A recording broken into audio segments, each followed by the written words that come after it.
आज ही Doubtnut app download करें। Doubtnut पर होगा अब आपके सभी मैथ्स, केमिस्ट्री, फिजिक्स और बायोलॉजी डाउट्स का सफाया। बस अपने क्वेश्चन की फोटो खींचो, उसे क्रॉप करो और तुरंत वीडियो सोल्यूशन पाओ। Download now. हेलो फ्रेंड्स, हमारे सामने जो सवाल दे रखा है इसमें बोला है कि एक मीनार के शिखर पर 5 मीटर ऊंचा स्तंभ है। ठीक है, स्तंभ के शिखर का उन्नयन कोण जमीन पर किसी बिंदु से ए से 60 डिग्री है और मीनार के शिखर से ए का अवनमन कोण 45 डिग्री है। मीनार की ऊंचाई हमें ज्ञात करनी है और वर्गमूल 3 जो है उसका मान लेना है अपने 1.732। तो सबसे पहले जो सवाल में दे रखा है उसको लिख लेते हैं। देखो यहाँ पे अपने पास ये मान ली ये मीनार है। ठीक है, ये धरती पर किसी बिंदु पर है, उस बिंदु को मैं नाम दे देता हूँ बी। ठीक है, और धरती पर एक बिंदु ए और है जिसको नाम दे देता हूँ मैं ए। ठीक है, अब इस मीनार पर 5 मीटर ऊंचा एक स्तंभ भी लगा है, तो उच्च स्तंभ को भी मैं यहाँ पे बना देता हूँ। ठीक है, ये हमने जो है स्तंभ बना दिया। इस स्तंभ की लंबाई अपने 5 मीटर डाल दी। मीनार को हमने बोल दिया BC। ठीक है, BC मीनार है और इस पर CD ये स्तंभ लगा है।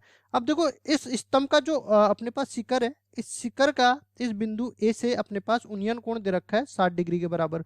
तो सबसे पहले तो इस बी को ए से मिला देता हूँ। देखो अब देखो इस डी को जो है ए से मिलाता हूँ तो अपने पास एक कोण बन जाएगा। तो देखो डी को भी ए से मिला देता हूँ। यहाँ पे ये डी से मैंने रेखा खींची ए तक।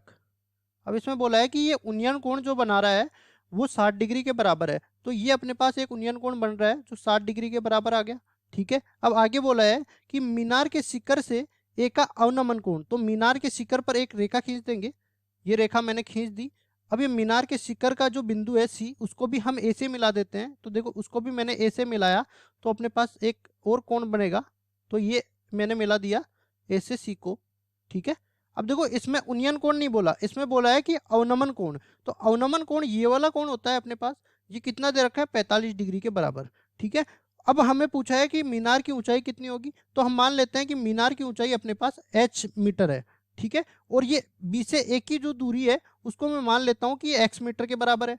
ठीक है, तो देखो यहाँ से ये जो सी और इसको मैं नाम दे देता हूँ ई, सी ई जो है अपने पास बी ए के समांतर होगी। ठीक है, बी ए के समांतर होगी। आप देख भी सकते हो यहाँ पे ये जब भी रेखा खींचते हैं तो इनका अनुपात आपस में बराबर होगा।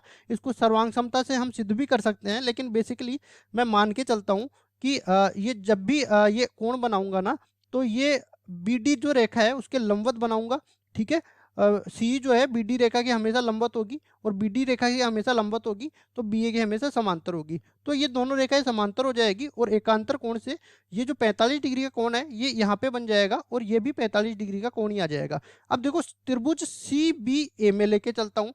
सबसे पहले त्रिभुज CBA में क्या बोलता हूँ, ये एक समकोण त्रिभुज है। तो समकोण त्रिभुज में मैं लगा देता हूँ यहाँ पे 10। ठीक है, क्योंकि मेरे को BC और BA में संबंध पता करना है, तो 10 45 डिग्री में लगा देता हूँ। 10 थीटा बराबर मेरे पास आ जाएगा BC बटा BA। ठीक है, तो थीटा की जगह तो 45 डिग्री आ जाएगा, 10 45 डिग्री बराबर यहाँ पे आ जाएगा h बटा x। ठीक है, तो 10 45 डिग्री का मान होता है 1, तो यहाँ से h का मान x के बराबर आ गया।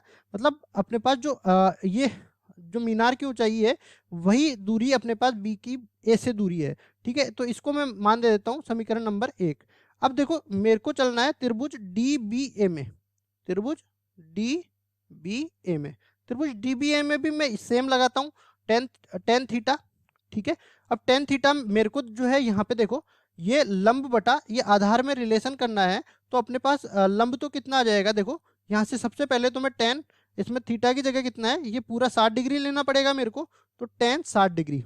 तो 10 60 डिग्री, ये देखो इसमें लंब कितना है h+5 और आधार कितना है, आधार इसमें x है और मैंने कहा था x तो h के बराबर है, तो यहाँ पे मैंने h रख दिया और ये मेरे पास आ जाएगा। देखो 10 60 डिग्री का मान होता है वर्गमूल में 3।